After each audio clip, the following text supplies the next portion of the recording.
Hello friends, നമ്മൾ കഴിഞ്ഞ ദിവസം ഇതിന് മുന്നേ ഒരു വീഡിയോ 2 ദിവസം മുന്നേ ഒരു വീഡിയോ ചെയ്തിട്ടുണ്ടായിരുന്നു. അതായത് നമുക്ക് എങ്ങനെയാണ് പ്ലംബിങ് ചെയ്യുന്ന സമയത്ത് ആംഗിൾ പ്ലാസ്റ്റ് കാര്യങ്ങൾ ഉപയോഗിച്ചിട്ട് നമ്മൾ ഭിത്തിയിൽ നിന്നും നമ്മൾ ചാനൽ കാര്യങ്ങൾ കൊടുത്ത് എങ്ങനെ ചെയ്യാമെന്ന്. അപ്പോൾ അതിൻ്റെ ഫൈനൽ സ്റ്റേജിലേക്കാണ് നമ്മൾ ഉള്ള വീഡിയോ നമ്മൾ ചെയ്തുകൊണ്ടിരിക്കുന്നത്. ആദ്യമേ തന്നെ ഏതൊക്കെ പൈപ്പുകളാണ് മുകളിൽ നമ്മുടെ വാട്ടർ ടാങ്കിൽ നിന്നും ഇറങ്ങുന്നതെന്ന് തീരുമാനം എടുക്കുക. അപ്പോൾ ഏതൊക്കെ പൈപ്പ് വേണമെന്നനുസരിച്ചിട്ട് അതിൻ്റെ സാഡിലുകൾ, അതായത് നമ്മൾ ഉറപ്പിക്കുന്ന സാഡിലുണ്ടല്ലോ, ആ സാഡിലുകളെല്ലാം വെച്ച് കറക്റ്റ് ലെങ്ത്ത് നമുക്ക് ചാനലിൽ എടുക്കണം. ചാനലിൽ എടുത്ത് കഴിയുന്ന സമയത്ത് അതിൻ്റെ സ്ക്രൂ ഇട്ട് ടൈറ്റ് ചെയ്യാവുന്ന രീതിയിൽ കണ്ടോ, ഇതേപോലെ സ്ക്രൂ ഇട്ട് ടൈറ്റ് ചെയ്യാവുന്ന രീതിയിൽ കുറച്ച് പ്രൊജക്ഷൻ കൂടി വരാവുന്ന രീതിയിലായിരിക്കണം നമ്മൾ ചെയ്യേണ്ടത്. അത് നമ്മൾ എന്നിട്ട് ഉറപ്പിക്കാനുള്ള രീതിയിൽ, അതായത് ആംഗിൾ പ്ലാസ്റ്റിക്കും കാര്യങ്ങളും ഭിത്തിയിൽ ഉറപ്പിച്ചതിന് ശേഷം കറക്റ്റ് ലെങ്ത്ത് നമുക്ക് എത്ര പൈപ്പ് വരുന്നുണ്ടോ ആ പൈപ്പിനനുസരിച്ചിട്ട് അതിൻ്റെ സാഡിലുകളുടെ ലെങ്ത്ത് നോക്കിയതിന് ശേഷം അത്രയും ലെങ്ത്തിൽ നമ്മൾ ഈ പറയുന്ന ചാനൽ കട്ട് ചെയ്തെടുത്ത് ഭിത്തിയിൽ ഉറപ്പിക്കുക. ഭിത്തിയിൽ ഉറപ്പിക്കേണ്ട വീഡിയോ ഒക്കെ ഞാൻ നേരത്തെ ചെയ്തിട്ടുണ്ട്. അപ്പോൾ നിങ്ങൾ കയറി നോക്കിക്കഴിഞ്ഞാൽ ചാനൽ കയറി നോക്കി അറിയാൻ പറ്റും. അതിന് ശേഷം നമ്മൾ കൊടുക്കുന്നതെന്ന് വെച്ചിട്ടുണ്ടെങ്കിൽ 2 ഇഞ്ച് പൈപ്പാണ്. ഇവിടെ എല്ലാം നമ്മൾ ഉപയോഗിച്ചിരിക്കുന്നത് ASTM പൈപ്പാണ് ഉപയോഗിച്ചിരിക്കുന്നത്. ASTMൻ്റെ 2 ഇഞ്ച് പൈപ്പാണ് നമ്മൾ വാട്ടർ ടാങ്കിൽ നിന്ന് മെയിനായിട്ട് ഇറക്കാൻ ഉദ്ദേശിക്കുന്നത്. അത് നല്ല ഹൈ പ്രഷർ കിട്ടാൻ വേണ്ടിയിട്ടാണ്. ഹൈ പ്രഷർ എന്ന് ഉദ്ദേശിച്ചാൽ എല്ലാ ടാപ്പുകളിലും നമുക്കൊരു 5 ബാത്റൂം അല്ലെങ്കിൽ 4 ബാത്റൂമൊക്കെ ഉണ്ടെങ്കിൽ നമുക്ക് ചില ബാത്റൂമുകൾ രാവിലെയൊക്കെ 2 ബാത്റൂം 3 ബാത്റൂമൊക്കെ ഓപ്പൺ ആയിരിക്കും. ആ സമയത്ത് നമുക്ക് പ്രഷർ വ്യത്യാസം വരും. അപ്പോൾ കിച്ചണിലൊന്നും വെള്ളം കിട്ടാനുള്ള ചാൻസ് കുറവാണ്, കുറച്ച് കുറയാനുള്ള ചാൻസ് ഉണ്ട്. അപ്പോൾ അങ്ങനെ വരുന്ന സമയങ്ങളിൽ നമ്മൾ 2 ഇഞ്ച് പൈപ്പ് നമുക്ക് മെയിൻ പൈപ്പായിട്ട് കൊടുത്തു കഴിഞ്ഞാൽ നമുക്ക് എത്ര ടാപ്പുകൾ തുറന്നാൽ പോലും നമുക്ക് ആ വെള്ളത്തിലൊരു ഷോർട്ടേജ് ഫീൽ ചെയ്യില്ല. അപ്പോൾ മെയിൻ പൈപ്പ് നമ്മൾ ആദ്യം ഇറക്കി, പിന്നെ 1 ഇഞ്ച് പൈപ്പ് ആണ് അടുത്ത് ഉദ്ദേശിക്കുന്നത്. വേറെ ഒന്നുമല്ല, നമ്മുടെ മോട്ടറിൻ്റെ പൈപ്പ് നേരെ ടാങ്കിലേക്ക് നിറയാനുള്ള മോട്ടറിൻ്റെ പൈപ്പ് കൊടുത്തു. അതിനുശേഷം പിന്നെ വരുന്നതെന്ന് വെച്ചാൽ നമുക്ക് ഓവർഫ്ലോ പൈപ്പാണ്.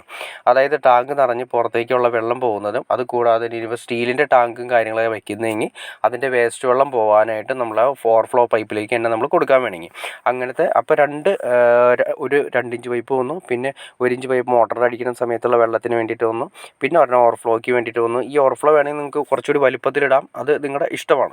പിന്നെ വരുന്നത് 1/2 ഇഞ്ച് പൈപ്പ്. 1/2 ഇഞ്ച് പൈപ്പ് നമുക്ക് മെയിനായിട്ട് വരുന്ന ലെവൽ കൺട്രോളർ, അതായത് വാട്ടർ ലെവൽ കൺട്രോളറിലൊക്കെ വേണമെങ്കിൽ നമുക്ക് അതിൻ്റെ വയറിങ് കൊണ്ടുപോകുന്നതിന് വേണ്ടിയിട്ടാണ് അത് നമ്മൾ ഒരു പൈപ്പ് എക്സ്ട്രാ ഇടുന്നത്. പിന്നെ CPVC പൈപ്പ്. CPVC എന്ന് ഉദ്ദേശിച്ചിട്ടുണ്ടെങ്കിൽ നമുക്ക് ചൂടുവെള്ളത്തിൻ്റെ പൈപ്പ് വരുന്നുണ്ട്.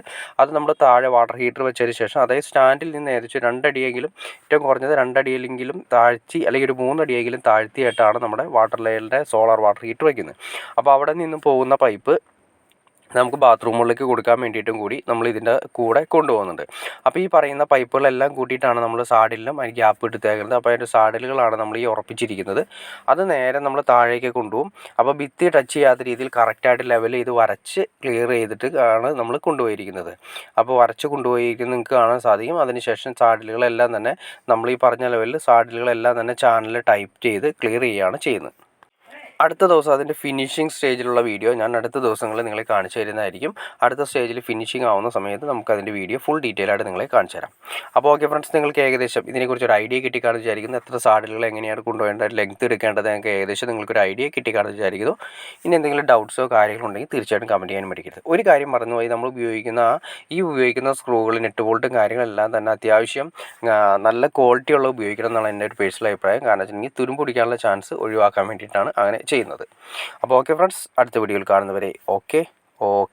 ഒരു കാര്യം പറയാൻ മറന്നുകൂടി, നമുക്ക് നിങ്ങൾക്ക് ഈ വീഡിയോ ഇഷ്ടപ്പെട്ടെങ്കിൽ തീർച്ചയായിട്ടും ലൈക്ക് ചെയ്യുക, ഷെയർ ചെയ്യുക, ചാനലും സബ്സ്ക്രൈബ് ചെയ്തേക്കുക. ചാനൽ സബ്സ്ക്രൈബ് ചെയ്താൽ മാത്രമേ നമുക്ക് ഇതുപോലുള്ള ഇൻഫർമേറ്റീവായി വീഡിയോസ് ചെയ്യാനുള്ളൊരു മോട്ടിവേഷൻ ലഭിക്കുള്ളൂ. അപ്പോൾ തീർച്ചയായിട്ടും ചാനൽ ഒന്ന് സബ്സ്ക്രൈബ് കൂടി ചെയ്തേക്കുക. ഓക്കെ ഫ്രണ്ട്സ്, അടുത്ത വീഡിയോയിൽ കാണുന്നവരെ ഓക്കെ.